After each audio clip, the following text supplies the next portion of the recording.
Taghreed El-Khodary. She is a freelance journalist and media trainer. She's also a former New York Times reporter in Gaza. She joins us from Cairo. Thank you so much for being with us here today.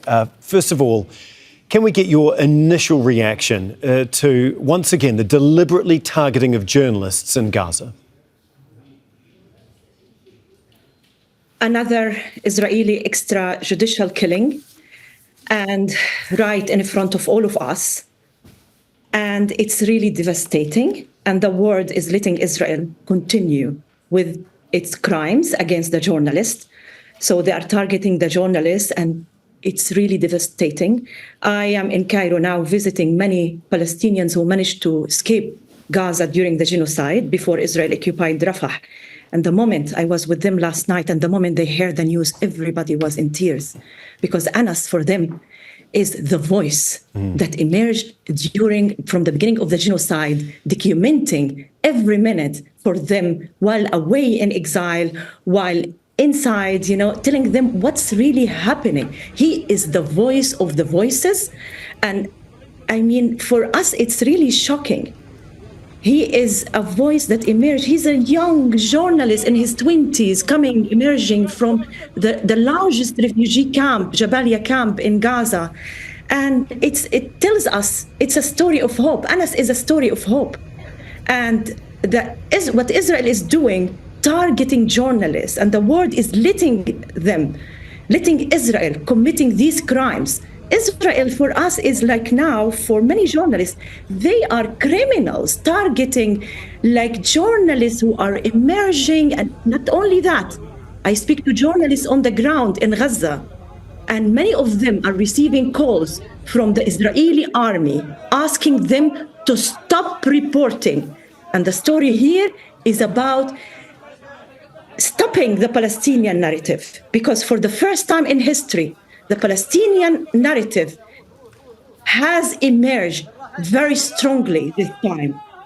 In the past, before the genocide, Israel controlled the narrative worldwide. But this is the first time the Palestinian narrative is right there. And what Israel is trying to do is killing that narrative, because it has created, an awareness worldwide.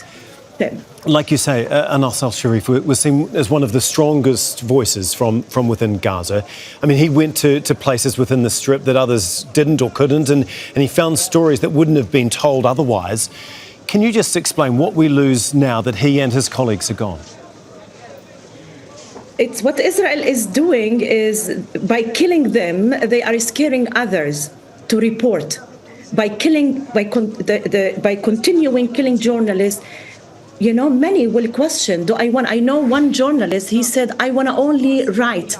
I don't want to be in front of the camera, because the moment I am in front of the camera, Israel will kill me. Therefore, I choose to be a writer only. And that's a voice from Gaza right now. And he's like, please, I want him to, because it's like I'm encouraging him to be a good reporter. This is part of something I try to do from a distance, encouraging, journalists on the ground to report and help them publishing their work. But he said, I'm afraid to be in front of the camera. Look what they are doing. Look what Israel is doing. And the world is letting them. The international community is not putting pressure. We must demand an end to targeting of journalists. The international media, the international mainstream media must now question every statement the Israeli army is giving them, feeding them. Israel has proved to be the master of disinformation, and everybody knows that, and people are not stupid anymore. And now it's the role of international media, whenever they host the Israeli narrative, is to question, not taking everything as a fact.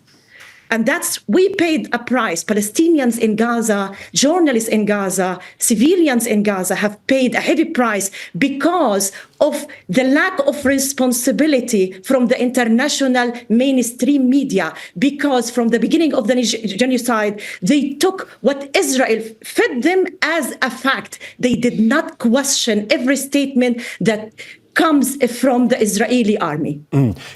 You touched on this, but can you talk about the risk that the journalists there in Gaza make just by going about doing their job? Because can you just explain what you make of the way the Israeli army targeted Al-Sharif and his colleagues, basically accusing him of being a Hamas member, which was obviously strongly denied by himself as well as Al Jazeera?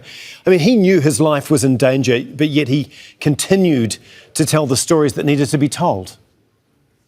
As I told you, he is a story of hope during this genocide.